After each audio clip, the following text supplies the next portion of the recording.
ബൈബിളിലൂടെ ഒരു തീർത്ഥാടനം. വിശുദ്ധ ഗ്രന്ഥത്തിലെ പുസ്തകങ്ങൾ ആഴമേറിയ അർത്ഥതലങ്ങളിൽ മനസ്സിലാക്കാനും പഠിക്കാനും നാം ഏവരെയും സഹായിക്കുന്ന ഈ തിരുവചന പഠന പരമ്പരയിലേക്ക് ഗുഡ്നസ് ടിവിയുടെ മാന്യപ്രേക്ഷകരായ നിങ്ങൾക്കേവർക്കും ഹൃദയപൂർവ്വം സ്വാഗതം.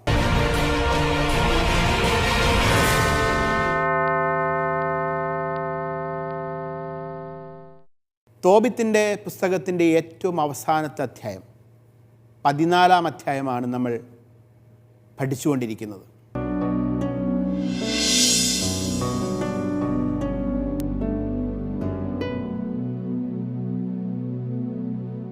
കഴിഞ്ഞ ക്ലാസ്സിൽ ഞാൻ സൂചിപ്പിച്ചു, ഈ 14-ാം അധ്യായത്തിൽ പ്രധാനമായും 4 കാര്യങ്ങളാണ് ഉള്ളത്. 14-ാം അധ്യായത്തിൻ്റെ തുടക്കത്തിൽ തോബിത്തിൻ്റെ അനുഗ്രഹീതമായ വാർദ്ധക്യത്തെക്കുറിച്ചുള്ള സൂചനകൾ കാണുന്നു. പിന്നീട് തോബിത്ത് പ്രവചനാത്മകമായി നടത്തുന്ന അന്തിമ ഉപദേശങ്ങൾ, അന്തിമ വചസ്സുകൾ നമ്മൾ കാണുന്നു. മൂന്നാമതായി തോബിത്ത് പുത്രനും പൗത്രന്മാർക്കും കുടുംബത്തിനും മുഴുവനും നൽകുന്ന പ്രായോഗികമായ ചില ഉപദേശങ്ങൾ, അന്ത്യോപദേശങ്ങൾ കാണുന്നു.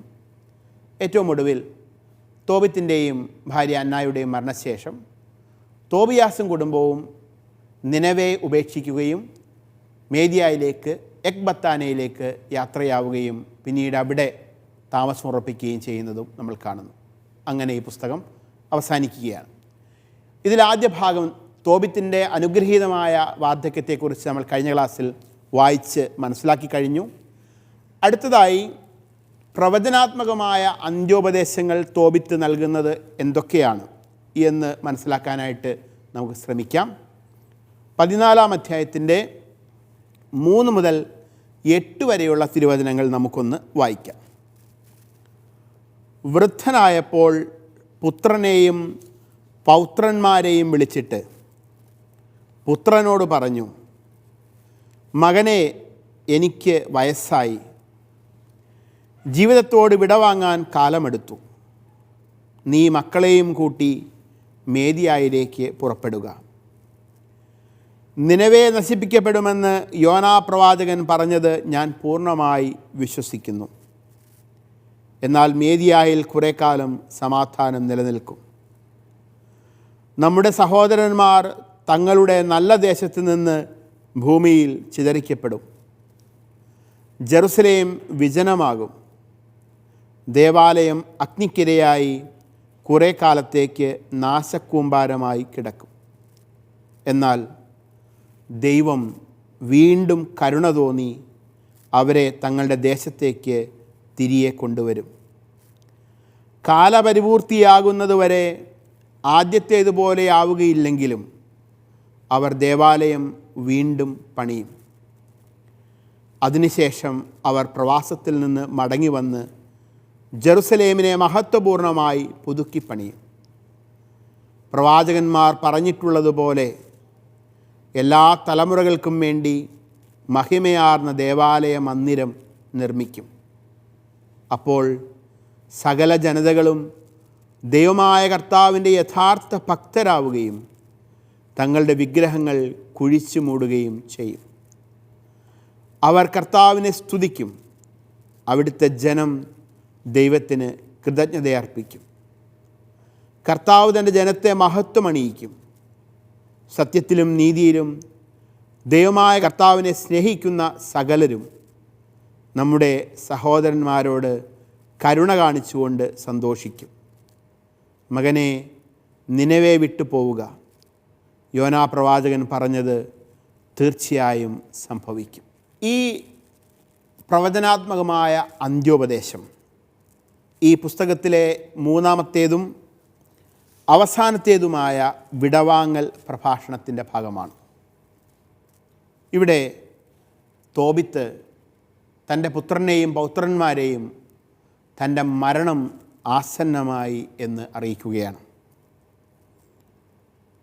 ഒരേ സമയം തോബിത്ത് തൻ്റെ ഇന്നലകളെ ഓർത്തെടുക്കുകയും ഭാവി കാര്യങ്ങളെ മുൻകൂട്ടി പറയുകയും ചെയ്യുന്നു. ഇന്നലകളെക്കുറിച്ചുള്ള ഓർമ്മകളും നാളകളെക്കുറിച്ചുള്ള സ്വപ്നങ്ങളുമാണ് അനുഗ്രഹീതനായ ഒരു മനുഷ്യനെ മറ്റുള്ളവരിൽ നിന്ന് വ്യത്യസ്തനാക്കുന്നത്. പ്രവചനാത്മകമായി തോബിത്ത് ഇവിടെ പറയുന്ന 4 കാര്യങ്ങളാണ് ഉള്ളത്. ഒന്നാമതായി അസീറിയയുടെ നാശവും ബാബിലോണിൻ്റെ ഉയർച്ചയും. രണ്ടാമതായി ജെറുസലേമിൻ്റെ നാശവും യൂദായുടെ ബാബിലോൺ പ്രവാസവും. മൂന്നാമതായി പേർഷ്യൻ കാലഘട്ടവും ജെറുസലേം നഗരത്തിൻ്റെയും ദേവാലയത്തിൻ്റെയും പുനരുദ്ധാരണവും. നാലാമതായി സാർവത്രികമായ രക്ഷ നൽകുന്ന മിശിഹായുടെ കാലം. ഇങ്ങനെ നൂറ്റാണ്ടുകളിലൂടെ സംഭവിക്കാനിരിക്കുന്ന 4 പ്രധാനപ്പെട്ട കാര്യങ്ങളെക്കുറിച്ച് പ്രവചനാത്മകമായി തോബിത്ത് സൂചിപ്പിക്കുകയാണ്. അതിലൊന്നാമത്തേത് അസീറിയയുടെ നാശവും ബാബിലോൺ സാമ്രാജ്യത്തിൻ്റെ ഉദയവും. ഏതാനും വചനങ്ങൾ നമുക്ക് വായിക്കാം. നിനവേ നശിപ്പിക്കപ്പെടുമെന്ന് യോനാ പ്രവാചകൻ പറഞ്ഞത് ഞാൻ പൂർണ്ണമായി വിശ്വസിക്കുന്നു. മകനെ, നിനവേ വിട്ടുപോവുക. യോനാ പ്രവാചകൻ പറഞ്ഞത് തീർച്ചയായും സംഭവിക്കും. നിനവേ എന്നാൽ നമുക്കറിയാം അസീറിയൻ സാമ്രാജ്യത്തിൻ്റെ തലസ്ഥാന നഗരിയായിരുന്നു. അസീറിയൻ സാമ്രാജ്യത്തിൻ്റെ തലസ്ഥാന നഗരിയായ നിനവേ നശിപ്പിക്കപ്പെടും എന്ന് മുന്നറിയിപ്പ് കൊടുത്ത 2 പ്രവാചകന്മാരാണ് പഴയ നിയമത്തിലുള്ളത്. ഒന്ന് യോനാ പ്രവാചകനാണ്, 2 നാഹും പ്രവാചകനാണ്. യോനാ പ്രവാചകൻ്റെ കാലത്ത് ഈ മുന്നറിയിപ്പ് കിട്ടിയ ഉടൻ തന്നെ നിനവേ നിവാസികൾ, അവിടുത്തെ രാജാവ് ഉൾപ്പെടെ മുഴുവൻ ജനവും പശ്ചാത്തപിക്കുകയും ദൈവത്തോട് കരുണയാചിക്കുകയും ചെയ്തതുകൊണ്ട് ദൈവം അവരോട് അക്കാലത്ത് ക്ഷമിച്ചു. പക്ഷെ പിന്നീട് അവർ വീണ്ടും അവരുടെ പഴയ വഴികളിലേക്ക്, ക്രൂരതകളിലേക്ക്, മ്ലേച്ഛതകളിലേക്ക് കടന്നു പോയതുകൊണ്ട് വീണ്ടും നാഹും പ്രവാചകൻ നിനവേയുടെ പതനം പ്രവചിച്ചു. ആ പ്രവചനമാണിപ്പോൾ പൂർത്തിയാകും എന്ന് തോബിത്ത് പറയുന്നത്. അതുകൊണ്ട് യോനാ പ്രവാചകന് പകരം 7-ാം നൂറ്റാണ്ടിൽ ജീവിക്കുകയും നിനവേയുടെയും അസീറിയയുടെയും പതനം പ്രവചിക്കുകയും ചെയ്ത നാഹും പ്രവാചകൻ്റെ പേരാണ് ഇവിടെ ചില ഉറവിടങ്ങളിൽ ഈ ഭാഗത്ത് നൽകിയിരിക്കുന്നത്. ഏതായാലും ഞാൻ സൂചിപ്പിച്ചതുപോലെ യോനാ പ്രവാചകനും നാഹും പ്രവാചകനും അസീറിയൻ സാമ്രാജ്യത്തിൻ്റെ തകർച്ചയും അതിൻ്റെ തലസ്ഥാന നഗരിയായിരുന്ന നിനവേയുടെ വീഴ്ചയും പ്രവചിച്ചവരായിരുന്നു. യോനാ പ്രവാചകൻ്റെ കാലത്ത് പശ്ചാത്താപത്തിൻ്റെ മാർഗം സ്വീകരിച്ചതിനാൽ അവർ തകർക്കപ്പെട്ടില്ല. എന്നാൽ പിന്നീട് നാഹും പ്രവാചകൻ സമാനമായ പ്രവചനം നടത്തുകയും BC 612 ബാബിലോൺകാർ നിനവേ എന്ന അസീറിയൻ സാമ്രാജ്യത്തിൻ്റെ തലസ്ഥാന നഗരിയെ പിടിച്ചടക്കുകയും ചെയ്തു. അങ്ങനെ അസീറിയ എന്ന സാമ്രാജ്യം ഇല്ലാതായി. ചുരുക്കത്തിൽ യോന, നാഹും എന്നീ പ്രവാചകന്മാരുടെ വാക്കുകൾ യാഥാർത്ഥ്യമായി. ഇക്കാരണത്താൽ ഇരുവരുടെയും പ്രവചനങ്ങൾ ഓർമ്മിക്കപ്പെടുന്നതിൽ നമുക്ക് തെറ്റു പറയാൻ സാധിക്കില്ല. അതുകൊണ്ട് പുത്രനോട് തോബിത്ത് പറയുകയാണ്, നീ നിനവേ വിട്ടു പോകണം. കാരണം നിനവേക്ക് സംഭവിക്കാനിരിക്കുന്ന തകർച്ച മുൻകൂട്ടി ആ പിതാവ് കാണുകയാണ്. രണ്ടാമതായി ജെറുസലേമിൻ്റെയും യൂദായുടെയും തകർച്ചയാണ്. ഇത് വീണ്ടും ഏതാണ്ട് 1.5 നൂറ്റാണ്ടുകൾക്ക് ശേഷം സംഭവിക്കാനിരിക്കുന്ന കാര്യമാണ്. ജെറുസലേമിൻ്റെയും യൂദായുടെയും തകർച്ചയും ബാബിലോൺ പ്രവാസത്തെക്കുറിച്ചുമുള്ള മുന്നറിയിപ്പുകൾ നൽകുകയാണ്. നമ്മുടെ സഹോദരന്മാർ എന്ന് പറഞ്ഞാൽ ഇവരെല്ലാം തോബിത്തും തോബിയാസും ഒക്കെ ഇസ്രായേല്യരാണ്. വടക്ക് ഭാഗത്തെ രാജ്യത്തിലെ പൗരന്മാരായിരുന്നു. അവരിപ്പോൾ അസീറിയയിൽ പ്രവാസത്തിലാണ്. എന്നാൽ ഇവരുടെ സഹോദരർ താമസിക്കുന്നത് യൂദയായിലാണ്, തെക്കുഭാഗത്തെ രാജ്യത്താണ്. അപ്പോൾ നമ്മുടെ സഹോദരന്മാർ തെക്കുഭാഗത്തെ യൂദായിലുള്ളവർ തങ്ങളുടെ നല്ല ദേശത്തിൽ നിന്ന്, നല്ല ദേശം എന്നുകൊണ്ട് ഉദ്ദേശിക്കുന്നത് ജെറുസലേം നഗരമാണ്, ദേവാലയ നഗരം, ദൈവനഗരം, ആ നല്ല ദേശത്തിൽ നിന്ന് ഭൂമിയിൽ ചിതറിക്കപ്പെടും. അവരും പ്രവാസികളാകും. ജെറുസലേം നഗരം വിജനമാകും. ദേവാലയം അഗ്നിക്കിരയായി കുറേ കാലത്തേക്ക് നാശക്കൂമ്പാരമായി കിടക്കും എന്ന് തോബിത്ത് പറയുകയാണ്. നെബുക്കദ്നെസർ എന്ന ബാബിലോണിയൻ രാജാവിൻ്റെ നേതൃത്വത്തിൽ ബാബിലോണിയൻ സാമ്രാജ്യം യൂദായ്ക്കും തലസ്ഥാന നഗരിയുമായ ജെറുസലേമിനുമെതിരെ വരുന്നു. 605 മുതൽ തുടങ്ങുന്ന ഉപരോധങ്ങൾ 587-86 BC കാലഘട്ടമാകുമ്പോൾ പൂർണ്ണമാവുകയും പരിപൂർണമായി ജെറുസലേം നഗരവും ദേവാലയവും തകർക്കപ്പെടുകയും ചെയ്യുകയാണ്. യൂദായുടെ തിന്മകൾക്കും അവിശ്വസ്തതയ്ക്കും ദൈവം അവരെ ശിക്ഷിച്ചു. ബാബിലോൺ സാമ്രാജ്യം അതിന് ഒരു ഉപകരണമായി തീർന്നു. ദൈവത്തിൻ്റെ മഹത്വം വിട്ടകന്ന ജെറുസലേം ദേവാലയവും ബാബിലോൺകാരാൽ പരിപൂർണമായി തകർക്കപ്പെടുകയാണ്. ഞാൻ സൂചിപ്പിച്ചതുപോലെ BC 605 മുതൽ BC 587-86 കാലഘട്ടം വരെ നീണ്ടുനിന്ന ബാബിലോൺ ഉപരോധത്തിനും തേർവാഴ്ചയ്ക്കും ഒടുവിൽ യൂദ തകർക്കപ്പെട്ടു. ജനം കൊല്ലപ്പെടുകയോ പ്രവാസികളായി ചിതറിക്കപ്പെടുകയോ ചെയ്തു. പിന്നീട് BC 539 മേദിയ പേർഷ്യ സഖ്യം ബാബിലോൺ സാമ്രാജ്യത്തെ പിടിച്ചടക്കുകയും പരാജയപ്പെടുത്തുകയും ചെയ്തു. സൈറസ് രാജാവിൻ്റെ നേതൃത്വത്തിൽ പുതിയ ഭരണകർത്താക്കൾ വരുന്നതുവരെ ജെറുസലേം നാശക്കൂമ്പാരമായി വിജനപ്രദേശമായി കിടന്നു. അടുത്തതായി ഈ പ്രവചനാത്മകമായ അന്ത്യോപദേശത്തിലുള്ളത് പേർഷ്യൻ കാലഘട്ടത്തെക്കുറിച്ചും ദേവാലയ നഗരത്തിൻ്റെ പുനരുദ്ധാരണത്തെക്കുറിച്ചുമുള്ള സൂചനകളാണ്. അത് വരുന്ന വചനങ്ങൾ നമുക്കൊന്ന് വായിക്കാം. എന്നാൽ 14:5 പറയുകയാണ്, എന്നാൽ ദൈവം വീണ്ടും കരുണ തോന്നി അവരെ തങ്ങളുടെ ദേശത്തേക്ക് തിരികെ കൊണ്ടുവരും. കാലപൂർത്തിയാകുന്നതുവരെ ആദ്യത്തേതുപോലെ ആവുകയില്ലെങ്കിലും അവർ ദേവാലയം വീണ്ടും പണിയും. അതിനുശേഷം അവർ പ്രവാസത്തിൽ നിന്ന് മടങ്ങി വന്ന് ജെറുസലേമിനെ മഹത്വപൂർണമായി പുതുക്കിപ്പണിയും. പ്രവാസാനന്തരം ബാബിലോൺ പ്രവാസത്തിന് ശേഷം പേർഷ്യൻ കാലഘട്ടത്തിൽ സൈറസ് എന്ന പേർഷ്യൻ രാജാവിൻ്റെ അനുമതിയോടും സമ്മതത്തോടും കൂടി പുനരുദ്ധരിക്കപ്പെടാനിരിക്കുന്ന ജെറുസലേമിനെക്കുറിച്ച് തോബിത്തിനെ പോലെ തന്നെ ജെറമിയ പ്രവാചകനും എസെക്കിയേൽ പ്രവാചകനും വിശദമായിട്ട് പ്രതിപാദിക്കുന്നുണ്ട് അവരുടെ പുസ്തകങ്ങളിൽ. ഈ തിരികെ വരവ് നടക്കുന്നത് നമുക്കറിയാം. ചരിത്രത്തിൽ പിന്നീട് ദാവീദ് വംശജനായിരുന്ന സെറുബ്ബാബേലിൻ്റെയും സാദോക്യൻ പുരോഹിതനായിരുന്ന യെശുവായുടെയും നേതൃത്വത്തിൽ ഏതാണ്ട് BC 537 ആദ്യ സംഘം ബാബിലോൺ പ്രവാസത്തിൽ നിന്നും മുക്തരായി ജെറുസലേമിൽ തിരികെ എത്തി. പിന്നീട് 2 സംഘങ്ങൾ കൂടി കടന്നു വരുന്നുണ്ട്. ദേവാലയത്തിൻ്റെ പുനർനിർമ്മാണം എത്രമാത്രം പ്രധാനമാണെന്ന് ഹഗ്ഗായി, സക്കറിയ പ്രവാചകന്മാർ പ്രവാസത്തിൽ നിന്നും തിരികെ വന്ന ജനത്തെ ഉത്ബോധിപ്പിച്ചു. അങ്ങനെ അവരുടെ എല്ലാവരുടെയും ശ്രമഫലമായി BC 516 രണ്ടാമത്തെ ദേവാലയത്തിൻ്റെ നിർമ്മാണം പൂർത്തിയായി. അങ്ങനെ തോബിത്ത് പ്രവചനാത്മകമായി ഇവിടെ പറഞ്ഞ കാര്യങ്ങൾ എല്ലാം തന്നെ നിറവേറി എന്ന് നമുക്ക് കാണാം. 4-മതായി തോബിത്ത് പ്രവചനാത്മകമായി പറഞ്ഞ കാര്യം അത് സാർവത്രിക രക്ഷ നൽകുന്ന മിശിഹായുടെ കാലത്തെക്കുറിച്ചാണ്. തോബിത്തിൻ്റെ വാക്കുകൾ ഇപ്രകാരമാണ്: അപ്പോൾ സകല ജനതകളും ദൈവമായ കർത്താവിൻ്റെ യഥാർത്ഥ ഭക്തരാവുകയും തങ്ങളുടെ വിഗ്രഹങ്ങൾ കുഴിച്ചു മൂടുകയും ചെയ്യും. 14:6 പറയുന്നു. കർത്താവ് തൻ്റെ ജനത്തെ മഹത്വമണിയിക്കും. സത്യത്തിലും നീതിയിലും ദൈവമായ കർത്താവിനെ സ്നേഹിക്കുന്ന സകലരും നമ്മുടെ സഹോദരരോട് കരുണ കാണിച്ചുകൊണ്ട് സന്തോഷിക്കും. ഇവിടെ ശ്രദ്ധിക്കപ്പെടേണ്ട ചില പ്രയോഗങ്ങളുണ്ട്. സകലരുടെയും രക്ഷ, സകല ജനത്തിൻ്റെയും രക്ഷ എന്നത് സാധ്യമാകുന്നത് മിശിഹായുടെ കാലത്ത് മാത്രമാണ്.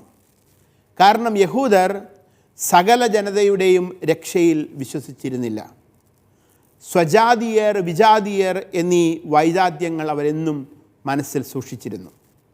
പക്ഷേ സകലർക്കുമായി രക്ഷ വാഗ്ദാനം ചെയ്യപ്പെട്ടത്, രക്ഷയുടെ വാതായനങ്ങൾ സകലർക്കുമായി തുറക്കപ്പെട്ടത് ഈശോ മിശിഹായുടെ സമയത്താണ്. അതുകൊണ്ട് അതൊരു മിശിഹ കാലത്ത് സംഭവിക്കുന്ന കാര്യമാണ്. രണ്ടാമത്, സത്യത്തിലും നീതിയിലുമുള്ള ദൈവാരാധന. അത് മിശിഹായുടെ കാലഘട്ടത്തിൻ്റെ പ്രത്യേകതയാണ് എന്ന് ഈശോ തന്നെ പഠിപ്പിക്കുന്നുണ്ട്. യോഹന്നാൻ എഴുതിയ സുവിശേഷത്തിൻ്റെ 4-ാം അധ്യായം 23-24 സമരിയാക്കാരിയുമായുള്ള സംഭാഷണ മധ്യേ നമ്മൾ ഇപ്രകാരം വായിക്കുകയാണ്: എന്നാൽ യഥാർത്ഥ ആരാധകർ ആത്മാവിലും സത്യത്തിലും പിതാവിനെ ആരാധിക്കുന്ന സമയം വരുന്നു. അല്ല, അതിപ്പോൾ തന്നെയാണ്. യഥാർത്ഥത്തിൽ അങ്ങനെയുള്ള ആരാധകരെ തന്നെയാണ് പിതാവ് അന്വേഷിക്കുന്നതും. ദൈവം ആത്മാവാണ്. അവിടുത്തെ ആരാധിക്കുന്നവർ ആത്മാവിലും സത്യത്തിലുമാണ് ആരാധിക്കേണ്ടത്. അങ്ങനെ ആത്മാവിലും സത്യത്തിലും ദൈവത്തെ ആരാധിക്കുന്ന, സത്യത്തിലും നീതിയിലും ദൈവത്തെ ആരാധിക്കുന്ന സകലർക്കും വേണ്ടി രക്ഷയുടെ വാതായനങ്ങൾ തുറക്കപ്പെടുന്ന സമയം അത് മിശിഹായുടെ കാലഘട്ടമാണ്. അതുകൊണ്ട് തോബിത്തിൻ്റെ ഈ പ്രവചനാത്മകമായ അന്ത്യോപദേശങ്ങളുടെ അവസാന ഭാഗം സത്യത്തിൽ മിശിഹായുടെ കാലത്തെയാണ് സൂചിപ്പിക്കുന്നത് എന്ന് നമുക്ക് വ്യാഖ്യാനിക്കാൻ സാധിക്കും. അടുത്തതായി 14-ാം അധ്യായത്തിൻ്റെ 9 മുതൽ 12 വരെയുള്ള തിരുവചനങ്ങളിൽ ഏതാനും പ്രായോഗിക അന്ത്യോപദേശങ്ങളാണ് നമ്മൾ കാണുന്നത്. നമുക്കതൊന്ന് വായിക്കാം. നിനക്ക് ശുഭം ഭവിക്കാൻ നിയമവും പ്രമാണങ്ങളും പാലിക്കുകയും നീതിയോടും കരുണയോടും കൂടെ വർത്തിക്കുകയും ചെയ്യുക. എന്നെ ഉചിതമായി സംസ്കരിക്കണം. നിൻ്റെ അമ്മയെ എൻ്റെ അടുത്തു തന്നെ സംസ്കരിക്കണം. ഇനി നിനവേയിൽ താമസിച്ചുകൂടാ. മകനെ തന്നെ പോറ്റിയ അഹിക്കാരനോട് നാദാവ് ചെയ്തതെന്തെന്നും അവനെ എങ്ങനെ പ്രകാശത്തിൽ നിന്ന് അന്ധകാരത്തിലേക്ക് നയിച്ചെന്നും അവന് എന്ത് പ്രതിഫലം നൽകിയെന്നും കാണുക. എന്നാൽ അഹിക്കാർ രക്ഷപ്പെടുകയും അപരൻ അന്ധകാരത്തിൽ അമർന്നതിൻ്റെ പ്രവൃത്തിക്ക് തക്ക പ്രതിഫലം നേടുകയും ചെയ്തു. അഹിക്കാർ ദാനധർമ്മം നൽകി. അങ്ങനെ നാദാബ് ഒരുക്കിയ കെണിയിൽ നിന്ന് രക്ഷപ്പെട്ടു. നാദാബ് തന്നെ ആ കെണിയിൽ വീണ് നശിച്ചു. ആകയാൽ മക്കളെ, ദാനധർമ്മം എന്ത് നേടുന്നുവെന്നും നീതി എങ്ങനെ സംരക്ഷിക്കുന്നുവെന്നും ചിന്തിക്കുവിൻ.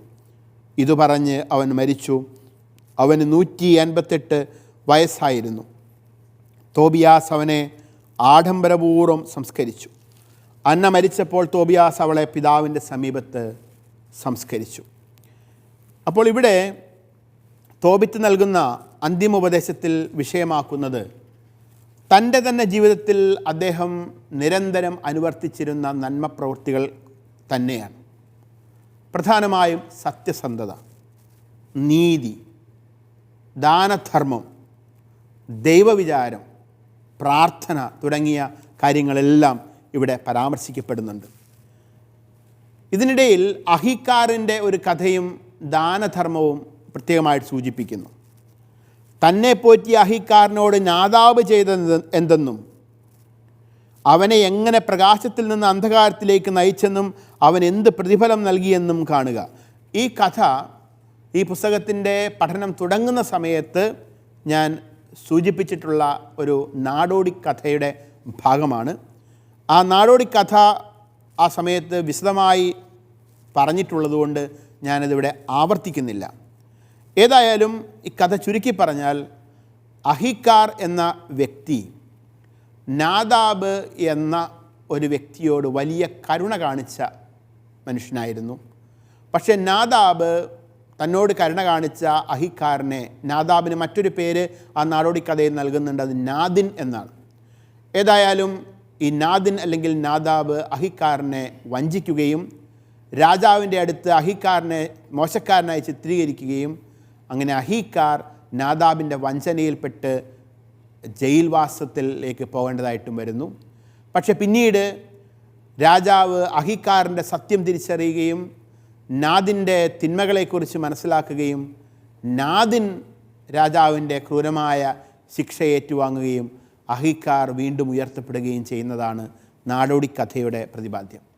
ഈ കഥ പറഞ്ഞുകൊണ്ട് തോബിത്ത് തൻ്റെ പുത്രനോടും പൗത്രന്മാരോടും പറയുന്നത്, എന്തുകൊണ്ടാണ് അഹിക്കാരന് ഇത്തരത്തിൽ ഒരു ക്ലേശത്തിലൂടെ കടന്നു പോകേണ്ടി വന്നെങ്കിൽ പോലും വലിയ തരത്തിൽ തനിക്ക് നഷ്ടമായതെല്ലാം തിരിച്ചു കിട്ടിയത്? എന്തുകൊണ്ടാണ് അഹിക്കാർ അനുഗ്രഹീതനായി തീർന്നത്? അതിനുള്ള കാരണം അഹിക്കാർ ചെയ്തിട്ടുള്ള വലിയ ദാനധർമ്മങ്ങളാണ്. അതുകൊണ്ട് ദാനധർമ്മം ഒരുവനെ മൃത്യുവിൽ നിന്നും രക്ഷിക്കുകയും അന്ധകാരത്തിൽ എന്നേക്കും ഉൾപ്പെടുന്നതിൽ നിന്ന് കാത്തുകൊള്ളുകയും ചെയ്യും എന്ന കാര്യം കൂടി തോബിത്ത് വ്യക്തമാക്കുകയാണ്. അത് വ്യക്തമാക്കാൻ വേണ്ടിയാണ് തൻ്റെ കൂടെ ബന്ധുവായിരുന്ന അഹിക്കാരൻ്റെയും നാദിൻ്റെയും എല്ലാം കഥ ഇവിടെ സൂചിപ്പിക്കുന്നത്. അതിനുശേഷം നമ്മൾ കാണുന്നു തോബിത്തിൻ്റെ മരണം. വളരെ ഉചിതമായ ഒരു സംസ്കാരം തോബിത്തിന് നൽകപ്പെടുകയാണ്. ഇത് പറഞ്ഞവൻ മരിച്ചു. അവന് 158 വയസ്സായിരുന്നു. തോബിയാസ് അവനെ ആഡംബരപൂർവ്വം സംസ്കരിച്ചു. അന്ന മരിച്ചപ്പോൾ തോബിയാസ് അവളെ പിതാവിൻ്റെ സമീപത്ത് സംസ്കരിച്ചു. മറ്റുള്ളവർക്ക് ബഹുമാന പുരസ്സരം മൃതസംസ്കാര ശുശ്രൂഷകൾ നടത്തുന്നതിൽ പ്രത്യേകം താല്പര്യം കാണിക്കുകയും അതിനായി ത്യാഗങ്ങൾ വരെ ഏറ്റെടുക്കുകയും ചെയ്ത വ്യക്തിയായിരുന്നു തോബിത്ത്. ആ തോബിത്തിന് ഉചിതമായ ഒരു മൃതസംസ്കാരമാണ് പുത്രൻ തോബിയാസ് നൽകിയത്. മറ്റുള്ളവരോട് നമ്മൾ കാണിക്കുന്ന കരുണ അത് നമ്മിലേക്ക് തന്നെ തിരിച്ചു വരും, അനുഗ്രഹമായി തിരിച്ചു വരും എന്നിത് ഓർമ്മിപ്പിക്കുകയാണ്. അതുപോലെ തോബിത്തിൻ്റെ തന്നെ താല്പര്യപ്രകാരം തോബിത്തിൻ്റെ ഭാര്യ, തോബിയാസിൻ്റെ അമ്മ അന്നയുടെ മരണശേഷം അന്നയെയും തോബിത്തിൻ്റെ സമീപത്ത് സംസ്കരിക്കുകയാണ്. ഉചിതമായ ഒരു മൃതസംസ്കാരം. ഈ അമ്മയും അപ്പനും തോബിത്തും അന്നായും വ്യാകുലപ്പെട്ടുകൊണ്ടിരുന്നത് തങ്ങൾക്ക് ഒരു മകൻ മാത്രമാണ്. ആ മകൻ എന്തെങ്കിലും സംഭവിച്ചാൽ, അവൻ മേദ്യായിലേക്ക് പോയപ്പോൾ അവൻ എന്തെങ്കിലും സംഭവിച്ചിരുന്നെങ്കിൽ തങ്ങളുടെ വാർദ്ധക്യത്തിൽ തങ്ങൾക്ക് താങ്ങാവാൻ ആരാണുള്ളത്? തങ്ങളുടെ മരണശേഷം തങ്ങളെ സംസ്കരിക്കാൻ ആരാണ് ബാക്കിയുള്ളത് എന്നായിരുന്നു. എന്നാലിതാ ദൈവമായ കർത്താവ് ഇടപെടുകയും അവിടുത്തെ ദൂതനായ റഫായേൽ മാലാഖയിലൂടെ സൗഖ്യം നൽകുകയും അവരുടെ താങ്ങായി, അവരുടെ വാർദ്ധക്യത്തിൽ അവരെ താങ്ങുന്നതിനായി പുത്രനെയും ധാരാളം പൗത്രന്മാരെയും കുഞ്ഞുങ്ങളെയും പേരക്കുട്ടികളെയും നൽകി അനുഗ്രഹിക്കുകയും ഒടുവിൽ അനുഗ്രഹീതമായ വാർദ്ധക്യത്തിൻ്റെ ഒടുവിൽ ഏറ്റവും ഉചിതമായ ഒരു മൃതസംസ്കാരം അവർക്ക് നൽകപ്പെടുകയും ചെയ്യുന്നു. ഇനി നമുക്ക് ഈ പുസ്തകത്തിൻ്റെ ഏറ്റവും അവസാനത്തെ ഭാഗത്തേക്ക്, 14-ാം അധ്യായത്തിൻ്റെ അവസാന ഭാഗത്തേക്ക് നമ്മൾ വരികയാണ്. 13-15 തിരുവചനങ്ങൾ. തോബിയാസും കുടുംബവും എക്ബത്താനയിൽ എത്തുകയാണ്. നമുക്ക് ആ വചനഭാഗം ഒന്ന് വായിക്കാം. തോബിയാസ് ഭാര്യയെയും പുത്രന്മാരെയും കൂട്ടി എക്ബത്താനയിൽ അമ്മായിയപ്പനായ രഘുവേലിൻ്റെ അടുക്കൽ മടങ്ങിയെത്തി. പ്രായത്തോടൊപ്പം അവൻ്റെ കീർത്തിയും വളർന്നു. ഭാര്യയുടെ മാതാപിതാക്കന്മാർ മരിച്ചപ്പോൾ അവൻ അവരെ സാഘോഷം സംസ്കരിച്ചു. അവരുടെയും സ്വപിതാവായ തോബിത്തിൻ്റെയും വസ്തുവകകൾ അവന് അവകാശമായി ലഭിച്ചു. അവൻ മേദിയായിലെ എക്ബത്താനയിൽ വച്ച് 127-ാം വയസ്സിൽ മരിച്ചു. മരിക്കുന്നതിന് മുൻപ് നെബൂഖദ്നേസറും അഹസ്വേരൂസും നിനവെ കീഴടക്കി നശിപ്പിച്ച വാർത്ത അവൻ കേട്ടു. മരണത്തിന് മുൻപ് നിനവയെക്കുറിച്ച് സന്തോഷിക്കാൻ അവന് ഇടവന്നു. സ്വന്തം മാതാപിതാക്കളോടുള്ള ഉത്തരവാദിത്വം അവരുടെ മരണം വരെ പൂർത്തിയാക്കിയതിന് ശേഷം തോബിയാസ് ഭാര്യയുടെ മാതാപിതാക്കളെയും അവരുടെ വാർദ്ധക്യത്തിൽ സംരക്ഷിച്ചു. ആ കഥയാണ് നമ്മൾ കാണുന്നത്. നമുക്കറിയാം, തോബിത്തും ഭാര്യ അന്നായും തോബിയാസുമൊക്കെ ജീവിച്ചിരുന്നത് അക്കാലത്ത് അസീറിയയുടെ തലസ്ഥാനമായിരുന്ന നിനവയിലായിരുന്നു. തോബിത്ത് തന്നെ തൻ്റെ വാർദ്ധക്യത്തിൽ മകനോട് പറഞ്ഞു, നീ നിനവെ വിട്ടു പോകാൻ സമയമായി. നിനവയെ ഉപേക്ഷിച്ച് നീ പോകണം. കാരണം ആ പിതാവിന് മനസ്സിലായി നിനവെ ആക്രമിക്കപ്പെടാനായി പോകുന്നു. നിനവെ ശത്രുക്കളുടെ കരങ്ങളിലേക്ക് കൊടുക്കപ്പെടാനായിട്ട് പോകുന്നു. അങ്ങനെ സംഭവിക്കുമ്പോൾ തീർച്ചയായും നിനവയിലെ നിവാസികൾ യുദ്ധത്തിന് ഇരയാകും. യുദ്ധത്തിൻ്റെ ദുരന്തങ്ങൾ അവർ ഏറ്റുവാങ്ങേണ്ടതായിട്ട് വരും. അതുകൊണ്ട് പിതാവിൻ്റെ വാക്കുകൾ ശിരസാവഹിച്ചുകൊണ്ട് പുത്രൻ തോബിത്ത് തൻ്റെ കുടുംബസമേതം തൻ്റെ പിതാവിനോടും മാതാവിനോടുമുള്ള എല്ലാ ഉത്തരവാദിത്തങ്ങളും പൂർത്തിയാക്കി അവരുടെ മരണശേഷം ഉചിതമായ മൃതസംസ്കാരവും കൂടി അവർക്ക് നൽകിയതിന് ശേഷം നിനവെ വിടുകയാണ്. നിനവെ വിട്ട് അങ്ങകലെ മേദ്യായ്ക്ക് സമീപമുള്ള എക്ബത്താനയിലേക്ക് പോകുന്നു. എക്ബത്താന നമുക്കറിയാം, അത് രഘുവേലും യദ്നായും ജീവിച്ചിരുന്ന സ്ഥലമാണ്. തോബിത്തിൻ്റെ ഭാര്യ യദ്നായുടെ സ്വദേശമാണ്. അവിടെ ചെന്ന് ഭാര്യയുടെ മാതാപിതാക്കളെയും തോബിത്ത് അവരുടെ വാർദ്ധക്യത്തിൽ സംരക്ഷിക്കുന്നു, അവരോടുള്ള ഉത്തരവാദിത്വവും പൂർത്തിയാക്കുന്നു, അവരുടെ മരണശേഷം അവരെയും സംസ്കരിക്കുന്നു. ബഹുമാന പുരസ്സരം അവരെയും സംസ്കരിച്ച് തോബിത്ത് ഒരു നല്ല പുത്രൻ, ഒരു നല്ല മരുമകൻ എന്ന നിലയിൽ അവൻ്റെ കീർത്തി കേട്ട ജീവിതം ജീവിക്കുന്നു. 127 വയസ്സിൽ മേദ്യായിലെ എക്ബത്താനയിൽ വെച്ചാണ് തോബിയാസ് മരിക്കുന്നത്. ഇങ്ങനെ തോബിയാസ് മരിക്കുന്നതിന് മുൻപായി തോബിത്ത് പ്രവചിച്ചിരുന്നത് പോലെ നിനവേ എന്ന അസീറിയൻ നഗരം ബാബിലോൺകാരാൽ തകർക്കപ്പെടുന്നതും അവൻ കണ്ടു. അങ്ങനെ ഈ പുസ്തകം പ്രവചനാത്മകമായ എല്ലാ കാര്യങ്ങളും നിറവേറി പരിസമാപ്തിയിൽ എത്തി നിൽക്കുകയാണ്.